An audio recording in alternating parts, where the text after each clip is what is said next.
자, 안녕하십니까. 평소에서 전해드리는 8월 넷째 주 시황 및 관심주에 대해서 언급을 해드릴 방송을 열었습니다. 이제 뭐 슬슬 좀 날씨가 좀 선선해지고 있는 것 같아서 그나마 이제 푹푹 찌는 여름은 이제 한숨 돌리는 시즌이 온 것 같습니다.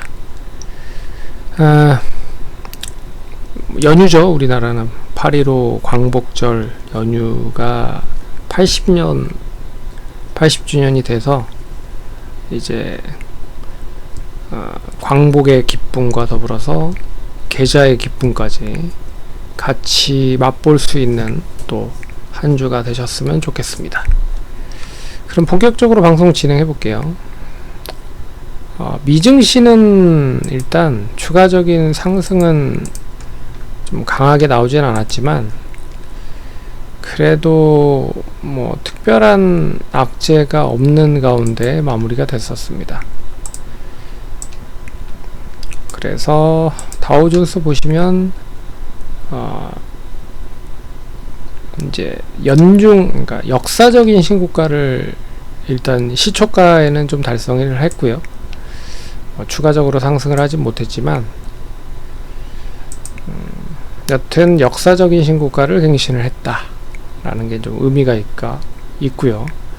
나스닥은 이미 고점 갱신하면서 상승을 하는 흐름이었고 S&P 500도 마찬가지였습니다. 미국 증시에서는 추가적인 이 여러가지 지표들을 따져보고 있는데 소비자 물가지수는 예상만큼의 부합을 하는 정도 수준으로 나왔지만 생산자 물가지수가 상대적으로 좀 높았고요. 그리고 소매 판매도 예상보다는 이제 부합을 하는 정도로 마감이 되면서 그나마 좀 시장의 낙관론을 기울이고 있다. 그래서 9월의 금리 인하 가능성이 좀 점점 커지고 있는 그런 분위기로 좀 흘러가고 있는 것 같습니다. 그래도 이게 품목적으로 봤을 때 관세에 대한 우려 섞인 메시지가 계속 나올 수밖에 없다라고 보고 있기 때문에 특별히 이번 주 금요일 날 나왔었던 건 이제 필라델피아 반도체 지수를 비롯한 반도체 관련된 종목들이 모두 약세를 보였습니다. 엔비디아, 브로드컴, ASML, AMD, KLA, 어플라이드 머티리얼즈 등등등. 일단 품목 관세 쪽으로 봤을 때 반도체 관세가 최대 300% 정도 도달을 할 수 있을 것이다. 이런 이야기가 좀 나올 수도 있을 거라고 생각을 하고 있는 시장의 분위기가 좀 되는 것 같아요. 그래서 이게 트럼프 대통령이 말했다고 보도를 하긴 했지만 진위 여부는 조금 더 지켜봐야 되는 것 같다. 근데 트럼프 대통령이 이미 말을 했잖아요. 미국의 공장을 짓거나 그리고 미국 트럼프 대통령이 집권하고 있는 사이에 이 공장을 완료를 하는 그런 기업들은 면제다. 미국은 중국을 타켓으로 계속 이런 이야기들을 하고 있다라고 생각을 하시면 될 것 같고요. 우리나라 시장도 이제 대부분의 실적이 다 발표가 됐습니다. 지난주 목요일로 해서 종목마다 좀 틀릴 거라고 보고 있는데 기대했던 것만큼 좋은 실적을 내놨었던 업종도 있을 거고요. 기대하지 않았었던 것만큼 실적이 좋지 않게 나온 업종도 있을 겁니다. 근데 이미 대부분 어느 정도 예상을 했기 때문에 이제 하반기에 얼마만큼 좀 좋아지고 턴어라운드가 될 수 있는지 그게 좀 그 점을 좀 눈여겨보셔야 될 것 같아요. 그래서 이 조방원이라든지 단기적인 조정이 나오고 있긴 하지만 역시나 이제 중장기적인 모멘텀이 계속 이어지고 있기 때문에 이게 뭐 더 쉽사리 단기간에 조정이 나온다라고 해서 이게 완전히 꺾이느냐, 이렇게는 말하기가 좀 어려울 것 같습니다. 그리고 조선 쪽은 마스카 프로젝트가 있고요. 원전도 아직까지는 뭐 미국의 그런 니즈가 많기 때문에 25일날 이제 이재명 대통령과 트럼프 대통령이 만남을 하죠. 그래서 또 여기에서 어떤 구체적인 이야기들이 나올 수 있을지 모르겠으나, 또 좀 호전적인, 좀 우호적인 이야기가 나오면 되레 관련된 섹터도 좀 빛을 볼 수 있을 거라 보고 있고요.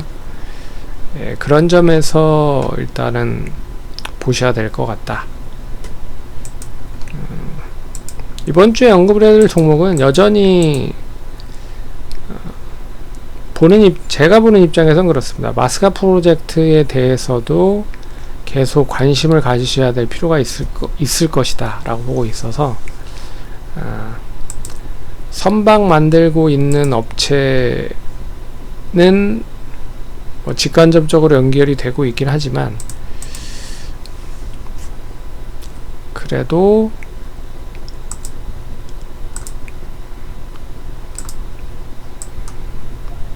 영향을 좀 받는 그런 기업으로 좀 꼽아봤습니다.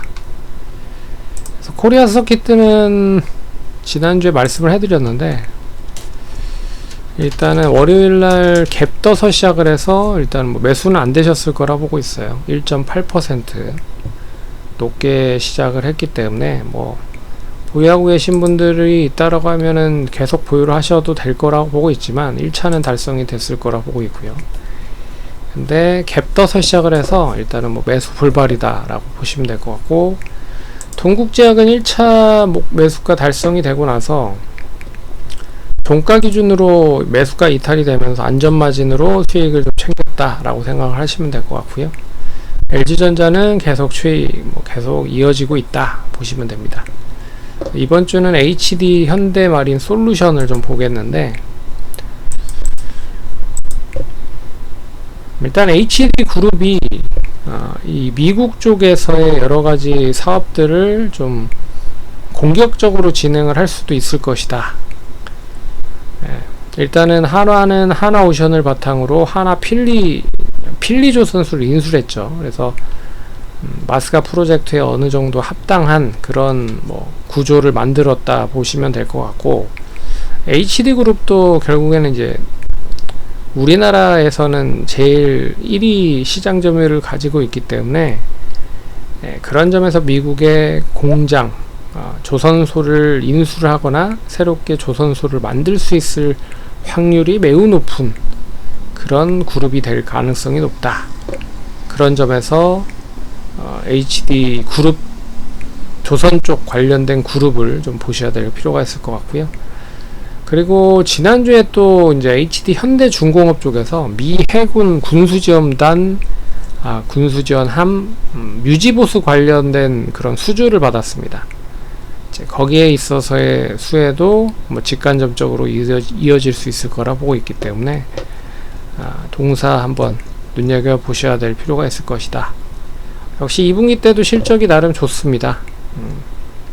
나름 튼튼하게 계속 실적을 가져가고 있는 거라고 보시면 될 것 같고요. 동사는 이제 HD 현대 그룹의 이제 애프터 서비스 업체, 그러니까 흔히 말하는 유지보수 관련된 사업을 전반적으로 아우르는 그런 사업을 진행한다라고 보시면 됩니다. 그래서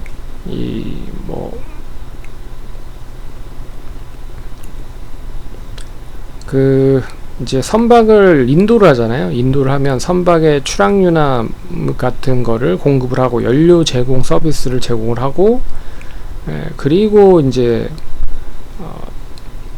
여러가지 선박 부분에 있어서의 뭐 서비스라든지 유지보수 관련된 그런 애프터 서비스를 진행을 하고 있는 그런 업체다라고 보시면 됩니다.